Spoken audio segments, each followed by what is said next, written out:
Hello, everybody. This is Pastor Green. We're doing another Bible study, Luke chapter 20. If you'd like me to come speak at your church, or if you have any questions, you can email me at godsohman@gmail.com. So in the last Bible study, we ended with Jesus casting out the money changers twice. He did it twice, once at the start of his ministry in John 2:13 through 16. And then he did it again at the end, Matthew 21:12, Mark 11:15, and we talked about last time Luke 19:45. So if you remember before, Luke 19:47, as he taught daily in the temple, but the chief priests and the scribes, the chiefs of the people, sought to destroy him. And you can see right here it mentions the scribes.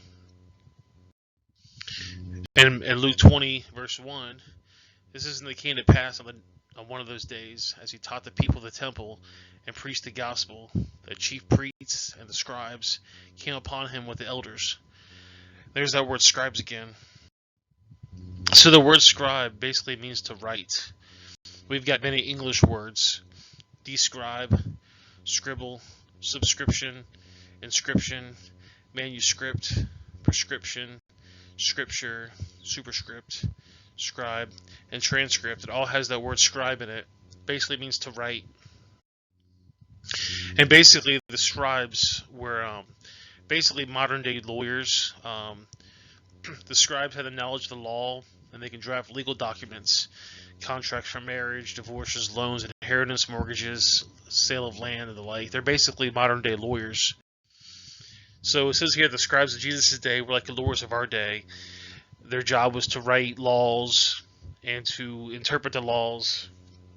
So if you needed to sell some land or sell some property or get married or whatever, you would get a hold of one of these scribes to do that job. And they say all this thing that the scribes in Jesus' day were like the lawyers in our day. 99% of the scribes get the rest a bad name, meaning only 1% of them are actually good. This is another website here. It says the scribes in the time of Jesus. The chief priests, Sadducees, and Pharisees, the scribes composed the Jewish idiocracy of the time, and many were members of the Sanhedrin. The scribes were mentioned frequently by the evangelist as being opposed to Jesus and his teaching. And all throughout the Bible, it talks about scribes. Matthew 2:4, Matthew 5:20, Matthew 7:29, Matthew 9:3, Matthew 12:36. They all talk about the scribes. And here's some more verses that talk about the scribes. Matthew and all throughout the Bible talks about scribes. They're mentioned all over the Bible, all over the Gospels. Here's some more verses talking about the scribes. Back to Luke 20, verse 2. And spoken to him, saying, Tell us, by what authority dost thou do these things? Or who is that gave thee authority? So they're asking Jesus, what authority do you come by, or who gave you the authority? So, all over the world, we have these different laws. Like, for instance, speed limit 25, or speed limit 9.5. You're always going to notice in the back of these signs are going to have a little sticker right there, if you could see it. And what the sticker does is it's a state symbol saying, this government gives authority that this sign is legal, lawful by the government.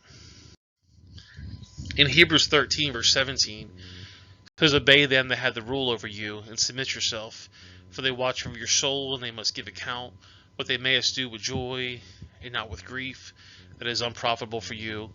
So the scribe's job is to make sure that things are legal. If that sign doesn't have the insignia for the government, it's not considered a legal sign. Back to Luke 20. And he spoke unto them, saying, Tell us, by what authority dost thou do these things, or who has given thee the authority? They were desperate to find something on him to shut him up. He was drawing people away from their money-making schemes. They couldn't find anything legit, so they bore false witness against him, and they made false charges. And nothing has changed in 2,000 years. People are trying to say that the universe is 13.772 billion years. They say that the Earth is like 4 billion years old. In Jeremiah 17, verse 9, This is the heart is deceitful above all things, and desperately wicked. Who could know it? I, the Lord, search thy heart. I try thy reins, even to give each man according to his ways, and according to the fruit of his doings.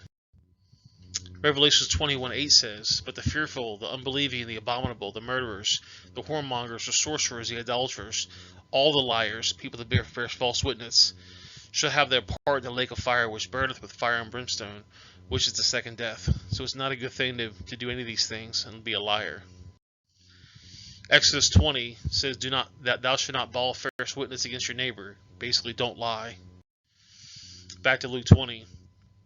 And he answered and said unto them, I will ask you one thing, and answer me. The baptism of John, was it from heaven or from men? So Jesus is asking these scribes, these law people, is the baptism of John from heaven or from men? And it comes with a very, very interesting thing, because here we learn from the example set by Jesus that, number one, it's okay to respectfully question authority. If somebody tells you you're not allowed walking down the street with a ice cream cone in your back pocket, do you feel that might be a legal request? You have the ability to respectfully question them on that. And number two, many acts are done without authority. These day and age, a lot of cops are arresting people for really no reason. And number three, if someone cannot prove their authority, you can ignore them if you choose. So if you're walking down the street with an ice cream cone in your back pocket, and some guy comes up to you and says, hey, you can't do that, and you question their authority, and they can't prove that they actually have the authority to stop you, well, it doesn't matter what they say. And he reasoned with them, and the scribes reasoned with themselves. And they said, if we shall say he's from heaven, he will say, then why then believe him not? But if we say he's of men, the people will stone us, for we persuaded them that John was a prophet. So they're really in this bad situation, because they're saying that John the Baptist said Jesus is somebody special, and we're going against that. So if we say that God basically anointed him, then we have to believe that Jesus is somebody special. But if we said that John the Baptist is from men, well, then we're in a bad situation, because we told the people that John the Baptist was a prophet. And then they answered, and they said that they could not tell whence it was. And Jesus said unto them, neither I shall tell you what authority I do these things.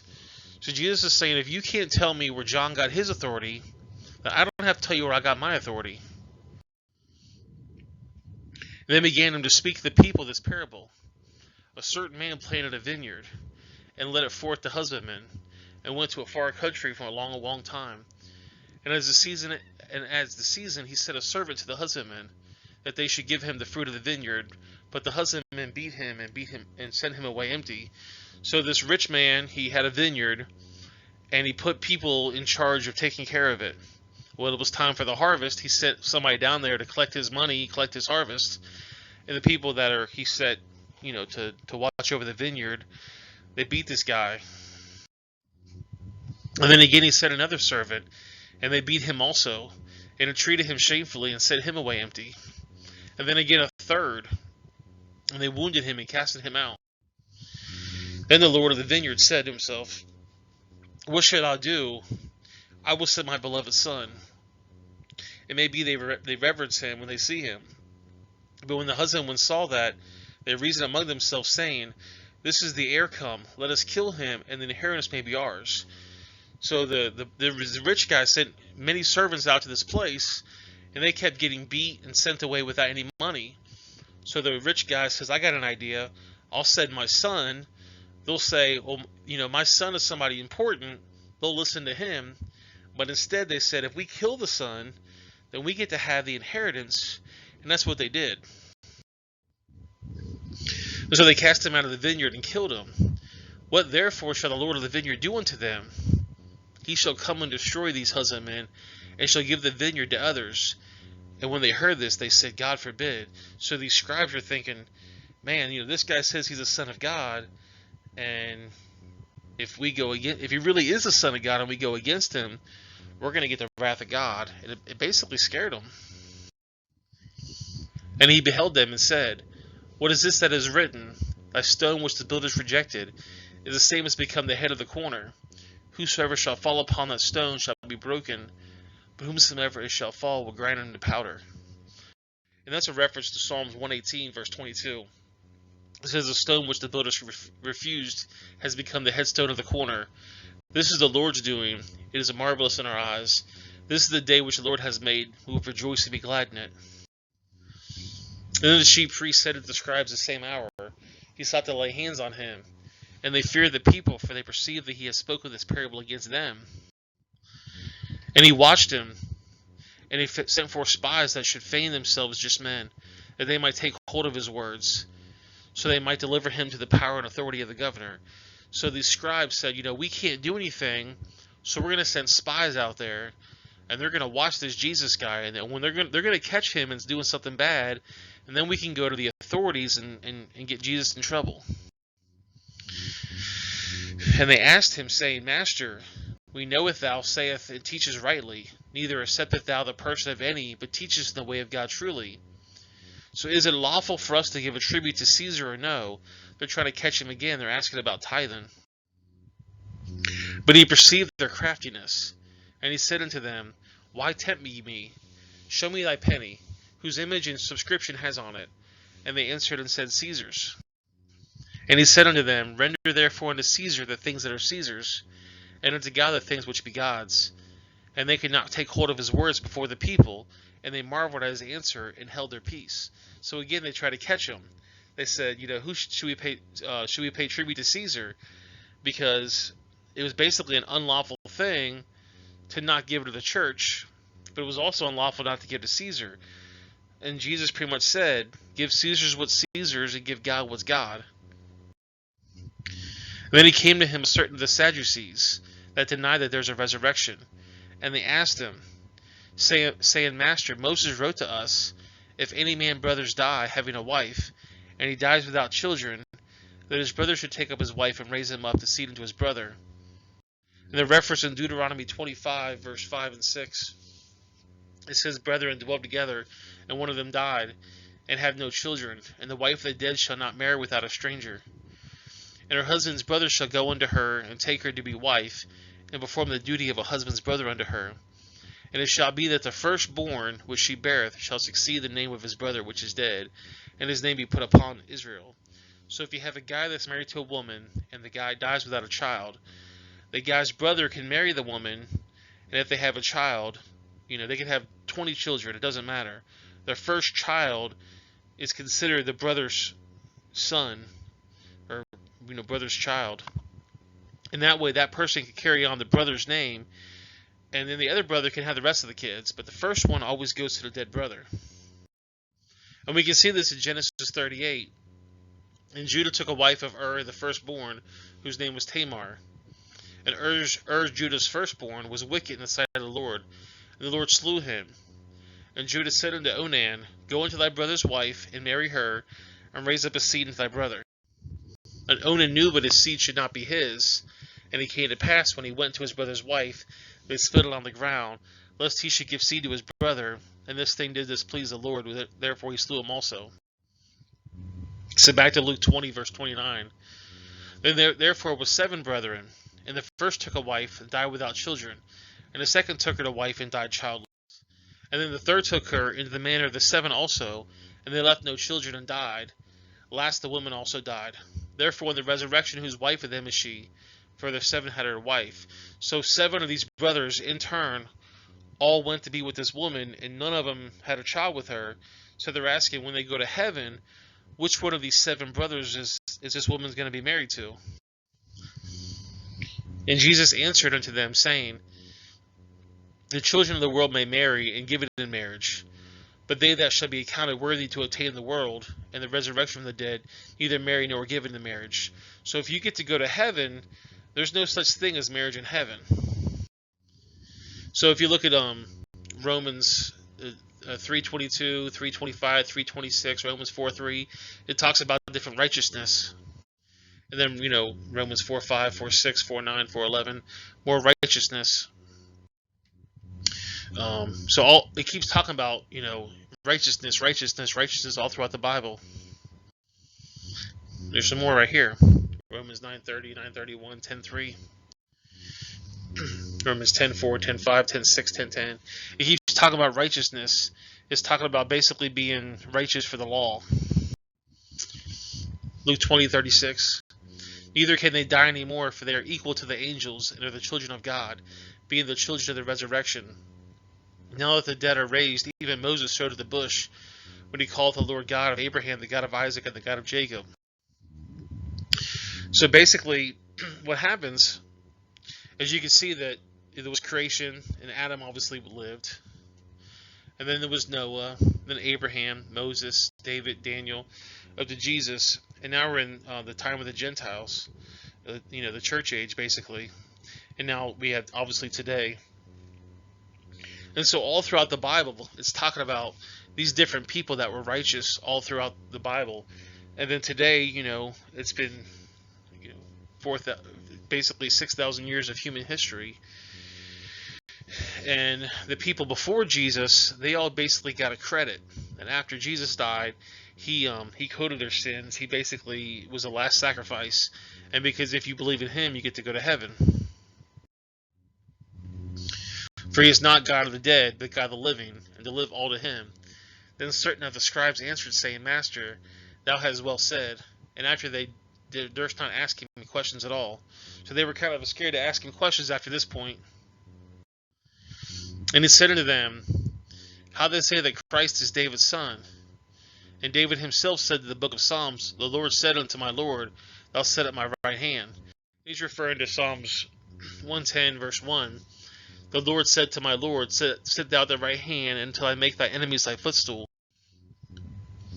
And back to Luke 20, Until I make the enemies a footstool. David therefore called him Lord. So then how was he his son? So they're confused. They said, Jesus in the light of David, and David's called him Lord. But how can his son, which basically, many generations he was his son, be his Lord? They were very confused by this.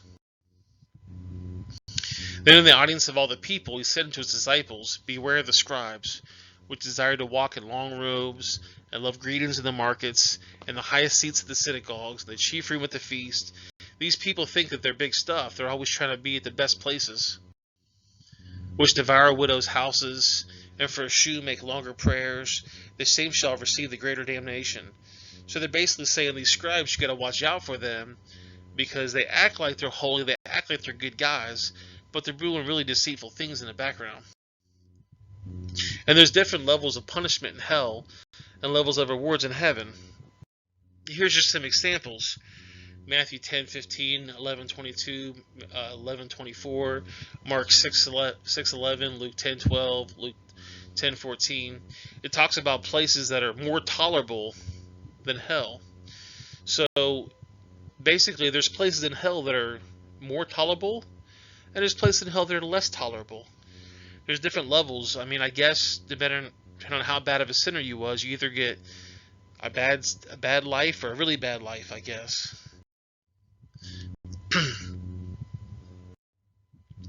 So it says a profit reward, and down here it's talking about how you can lose his reward. So you can go to heaven, but you might lose your reward in heaven. And I'm not exactly 100% sure how this works, but the Bible talks about you're going to get basically 6 gifts when you go to heaven. You get wood, hay, stubble, or gold, silver, and precious gems. And then it's going to be tested by fire. So some people might get rewards that are able to be burnt, and some people are going to get rewards that are actually worth something. And you can lose your rewards if you sin enough. Anyways, guys, that's the video. I hope you guys enjoyed it. If you'd like me to come speak at your church, or if you have any questions, you can email me. You can comment below. Like, share, subscribe. Make sure you tell your friends about it. And like I said, if you guys have questions, you can comment below, and you can ask me any kind of questions you want. I'll see you guys next time. I appreciate you guys watching. I'm going to put a couple little links up here for other playlists and videos. And I'll see you in the next video. Have a great day.